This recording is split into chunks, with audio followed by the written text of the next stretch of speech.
we're making some high-end decor that's inspired by spring, but I'll definitely be leaving these out all through summer. If you're new here, I'm Carolyn. Thanks for stopping by. Let's get started.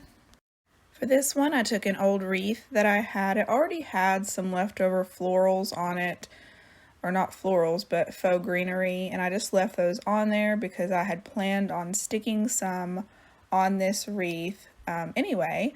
And I also left the moss on there because it, matched what I was going to do. But anything else that didn't go, I ripped it off, and I'm just going to repurpose this. I went out into my yard and gathered a bunch of sticks. And I'm going to be taking some hot glue. And I didn't measure how long these were, just whatever looks right to your eye. And I'm going to start out by going in one direction along the side, sticking them in, spaced out fairly evenly, and going in the same direction all around the outside.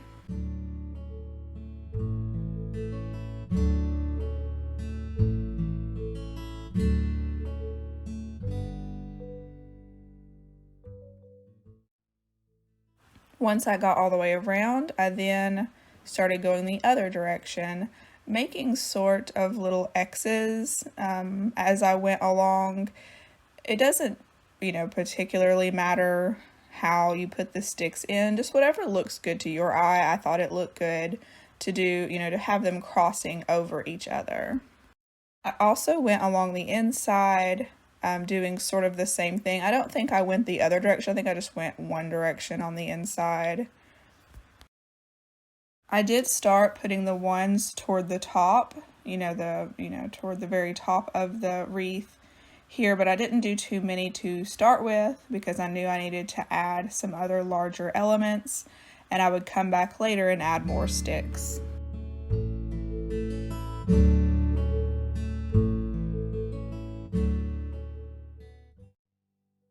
I went out into my yard and foraged just a bunch of dry grass. I also found these, I don't know what this is, some weeds that were growing just past my front yard. Thought they were pretty, and so I clipped them as well. Just gathered some things that I thought, would look pretty in a nest.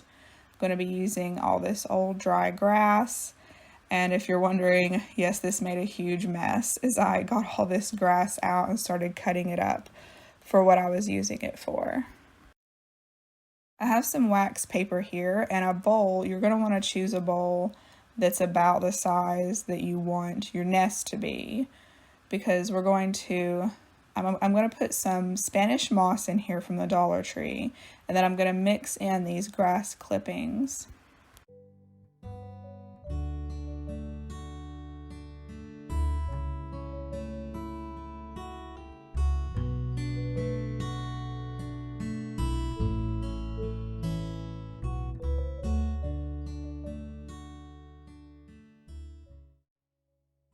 I cut the grass down to a manageable size, stuck it in the bag with the Spanish moss, and then just started to mix it together.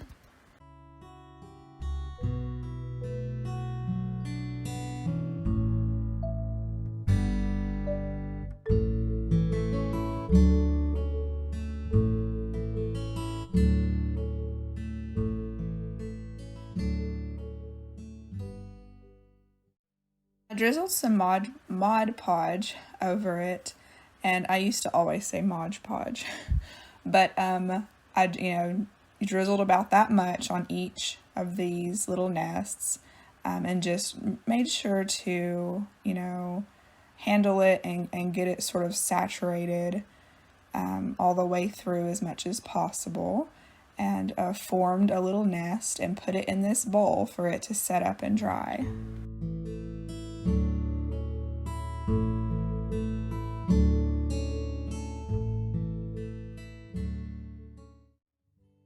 Once I got them all formed before they started drying, I went through and was a little more meticulous on how I placed these little sprigs of this partially green, plant here.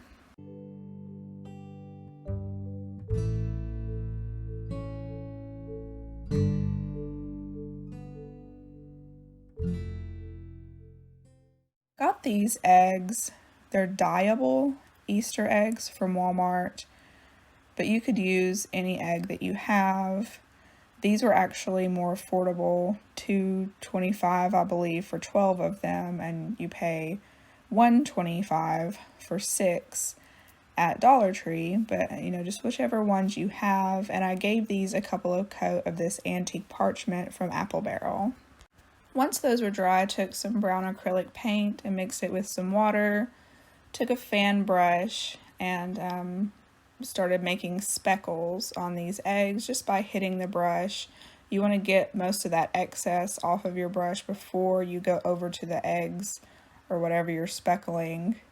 And then once that was dry, I just took hot glue, a good amount of hot glue, glued the nests to the wreath and then the eggs to the nest. And if I could do it over again, I would have done 5 eggs, not an even amount.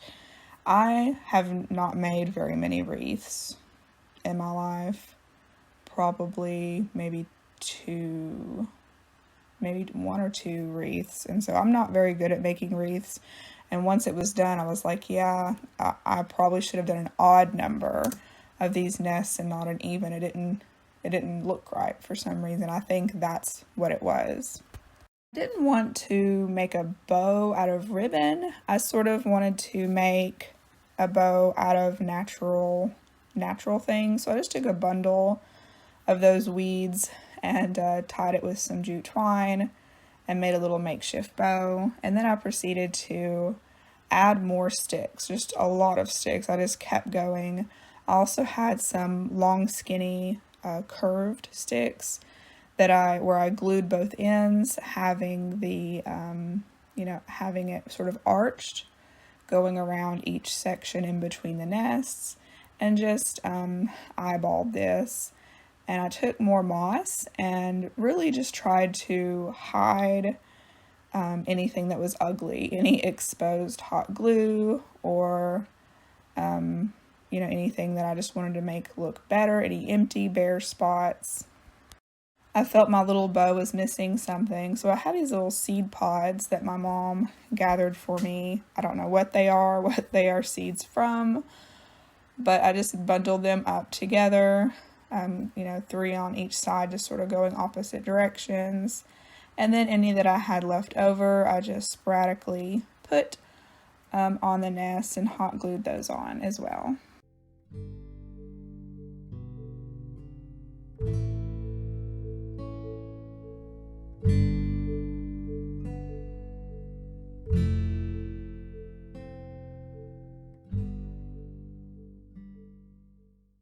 This is just a quick interruption to remind you to hit that like button if you like this video, and if you do, consider subscribing so you don't miss any new crafts like these in the future. It's a free way to help my channel out, and I really do appreciate all my subscribers. But that's enough of that, let's get on with these DIYs.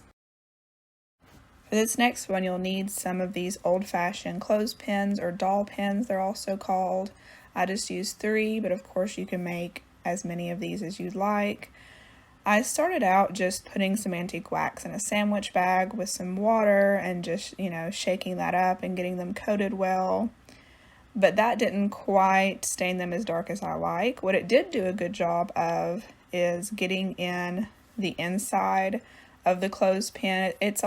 I've stained these with a brush before, and it's always a little bit difficult to get your brush inside of the, inside of it there to stain that. And so it did do a good job of staining in that. So I'm, glad that I did it, but I did go over with another coat just to darken these up some more.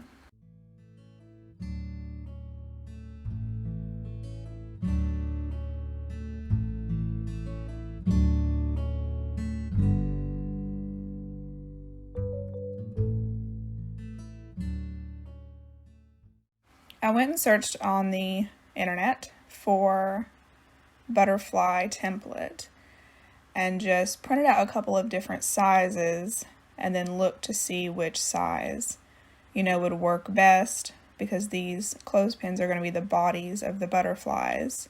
And I ended up going with the smaller size here of these 2.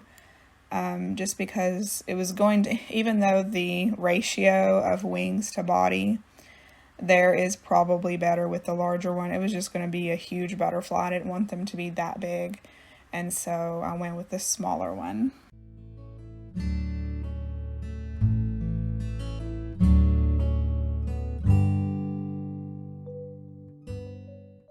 I have some pretty thin chipboard here. You could also use cardboard. You could even layer some cardstock. Do a few layers, maybe use some glue stick or spray adhesive and make a few layers, or if you have poster board, really just whatever you want to use. And I traced around and made 3 and cut out 3 of these butterflies. This is a great project for scrap fabric if you have some. I have these 3 different types.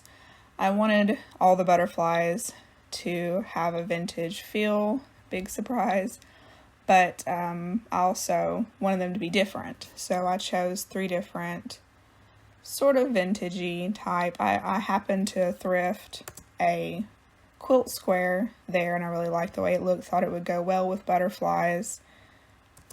Just use a generous amount of Mod Podge because you want to, usually I use a thin amount of Mod Podge on my projects, but when you're using fabric you want to use a good amount. And when I first laid the first butterfly down, the tip of the wing was hanging off the fabric, of course, because I was doing it quickly and I should have slowed down. So I had to reapply my Mod Podge there and then place it down again in the center and just press it and smooth that out. Once those dried, I just, cut the excess fabric away, following the butterfly template there, and then did the same thing to the back, applying more Mod Podge and covering the back as well. So these butterflies, are pretty from both sides. The lace fabric there is from a shirt that I thrifted. Sometimes when I'm at Goodwill or a thrift store, I'll look through their clothing just to, see if there's any pretty fabric on some of the clothing, especially if it's on sale. I like the way, the color of that chipboard coming through there.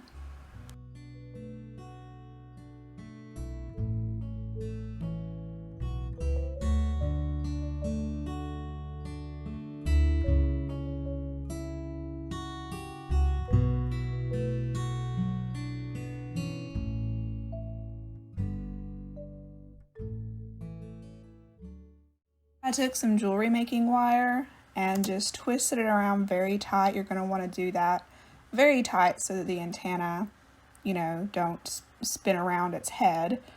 But if you have a little Dremel tool or something like that, you could make little holes and then glue the wire into the top of the head. You might think that looks better, but this was, I thought this looked fine. And you can see that the length of each wire is about the span of the whole butterfly there. So I just pulled on that really tight and twisted it up really tight, and then took a paintbrush and then just, made some spirals.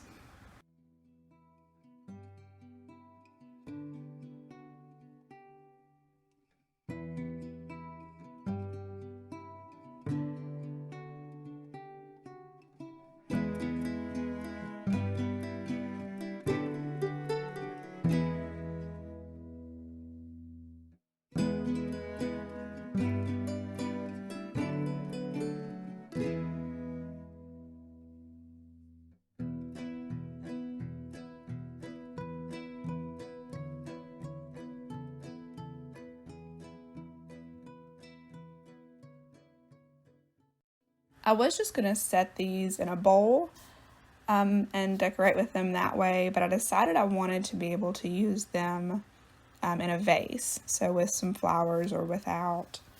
And so you could do that a couple of different ways. You could use some bamboo skewers from the Dollar Tree. I have these bamboo chopsticks from Walmart, and they were really good size. For this, they worked out perfectly. It's just a couple of bucks, for a good size pack of these at Walmart. And I just sanded off some of the writing there so that it's faded and you couldn't really tell what it was. And then I took some antique wax and stained them so it would match, match the butterfly. The larger end of the chopstick fits snugly into these clothespins, and so you really don't have to glue it, but you could just stick it in there and then take some glue, some hot glue on the sides, you know, and put a little bit in there just to keep it stable and secure. These would be so pretty made into a garland. If I had made more, I would have done that. I don't really currently have a lot of good places to put garlands in my house, but these would make a great garland, or a mobile, like for a little girl for her nursery. This would make such a pretty vintage style mobile.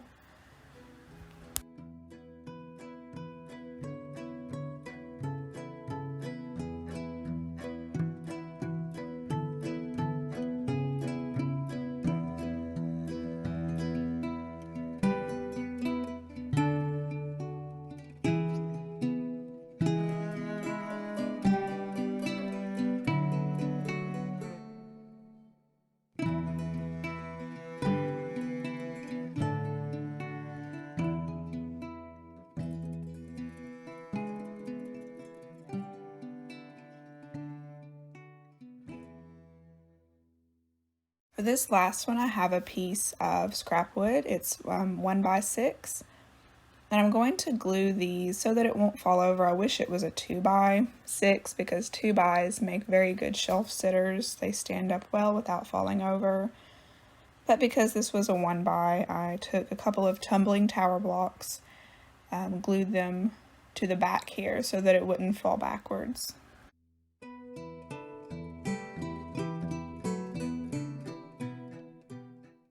I took an 8x10 canvas from the Dollar Tree, removed it from its frame, and then with painter's tape I attached it to a piece of cardstock and ran it through my printer. I got this graphic here from the Graphics Fairy.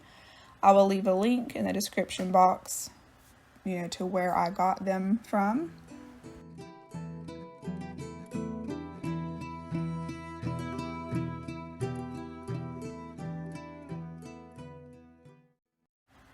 To make the edge look nicer on this piece of canvas that I printed this on, I took some of the strings off of the edge there of the printout of the canvas, and then basically just picked at the edges to pick away some of the primer that's on. I printed on the side that wasn't primed, that didn't have any paint on it, the raw canvas material. And then I just went along with my fingernail and just picked away that paint to make the edges frayed. You'll be left with a little pile of paint chips and string, but I think that this look, you know, is much better than the freshly cut sort of edges there.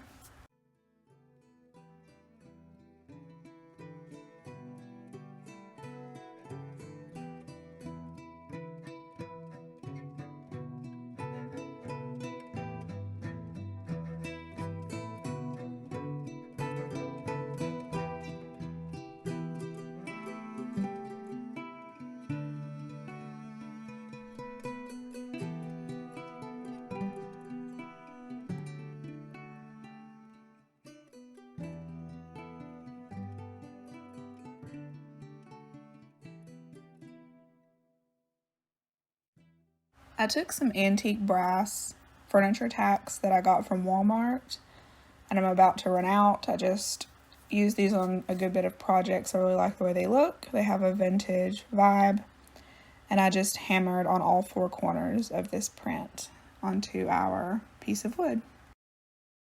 I would suggest, if I could go back and do it again, I would take some spray adhesive and attach the fabric to the wood. That way it didn't move around on me while I was hammering the nails in, but once I got going, it was kind of too late, and I could have saved myself a little bit of headache by gluing that onto the wood before hammering the tacks in.